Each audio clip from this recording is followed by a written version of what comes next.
부동산 투자의 필수인 5가지 세법 개정이 있었는데요. 2025년도에는 이거 모르시면 양도세 폭탄입니다.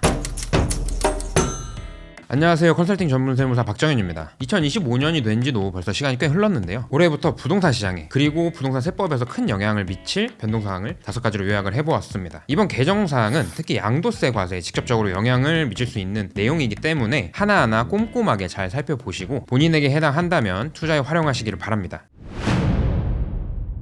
첫 번째 핵심 포인트는 바로 주택을 상가로 용도 변경하고 팔더라도 주택으로 모아 1세대 1주택 비과세가 적용이 가능합니다. 주택을 상가로 용도 변경한 후 양도하는 경우가 특히 최근 몇 년간 많았었는데요. 그 이유를 알아보면 정부에서 주택 투기 세력을 방지하기 위해서 주택에 대한 대출을 규제를 하고 있었죠. 반면 매수자 입장에서는 주택을 취득하기보다는 상가로 용도 변경을 해서 취득을 한다면 금융권에서 주택에 대한 대출 규제가 적용되지 않을 수 있다 보니까 대출을 받기에 용이한 측면이 있었고요. 그렇기 때문에 매도자와 협의하에 용도 변경을 진행해오곤 했습니다. 그런데 지난 2022년 10월 기재부에서 갑자기 새로운 해석을 발표하는데요. 계약일 당시에는 주택이더라도 잔금일의 상가라면 1세대 1주택 비과세를 적용해주지 않겠다고 기존 해석을 갑자기 변경한 겁니다. 그 때문인지 단독주택이나 다가구주택을 구입하려는 매수자가 많이 줄어들었죠. 그런데 부동산 시장이 꽤 오랜 기간 얼어붙어 있고 주택으로 오랫동안 보유했음에도 1세대 1주택 비과세를 적용받지 못하는 피해자들에 대한 불합리함을 깨달았는지 개정사항에 반영해서 안정화했습니다. 이 개정으로 인해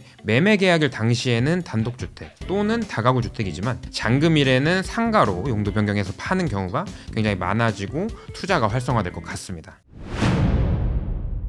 두 번째 변화는 양도소득세 중과 유예를 1년 더 연장을 합니다. 부동산 시장이 심취되어 있고 투기 세력이 아님에도 중과세를 적용받게 되는 선의의 피해자가 발생하니까 다주택자에 대한 양도세 중과세를 2022년도 5월부터 유예해오고 있었는데요. 부동산 시장이 급변하게 된다면 빠르게 중과세를 다시 활성화하려는 목적인지 모르겠지만 중과세 유예를 1년씩만 연장을 하고 있어요. 이번 5월 9일 이후에는 다시 중과세가 적용될 수도 있었는데 역시 1년 더 연장을 하게 되어서 2026년 5월 9일까지는 조정 대상 지역의 주택을 양도하더라도 중과세를 적용받지 않게 되었고 다주택자들이 주택을 정리하기에 상당히 부담이 줄어들게 됩니다.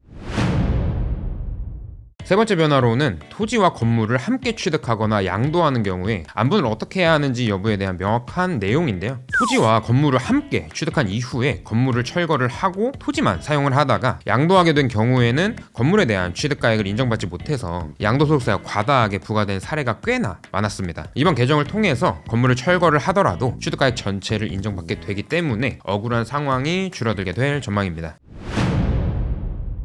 네 번째 변화로는 인구 감소 지역에 주택을 취득을 하거나 수도권 밖 미분양 주택을 취득하는 경우에 해당 주택을 주택수에서 제외를 합니다. 인구 감소 지역의 지역경제 활성화를 위해서 기존 1주택을 보유한 사람이 인구 감소 지역의 공시가격 4억 원 이하의 주택을 작년 1월 4일부터 2026년도 말까지 취득하는 경우에는 양도소득세와 종합부동산세에서 1세대 1주택자로 보게 되고요. 그리고 기존의 1주택을 보유한 사람이 수도권 밖에 소재하는 준공 후 미분양된 주택을 2024년도 1월 10일부터 25년도 말 올해까지 취득하는 경우에는 미분양 주택이 전용 면적 85제곱미터 이하이면서 취득가액 6억 원 이하인 경우에는 역시 양도소득세와 종부세에서 1세대 1주택자로 보게 됩니다. 다만 2주택자가 인구 감소 지역 주택이나 미분양 주택을 새로이 취득을 하는 경우에는 해당 사항이 없으니까 참고하시길 바라고요.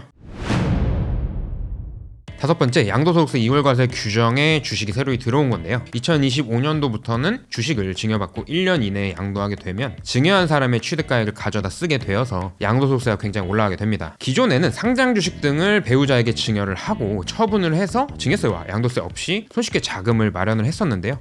이제는 증여받고 나서도 1년이 지나지 않는다면 상당히 많은 세금이 부과될 수가 있습니다.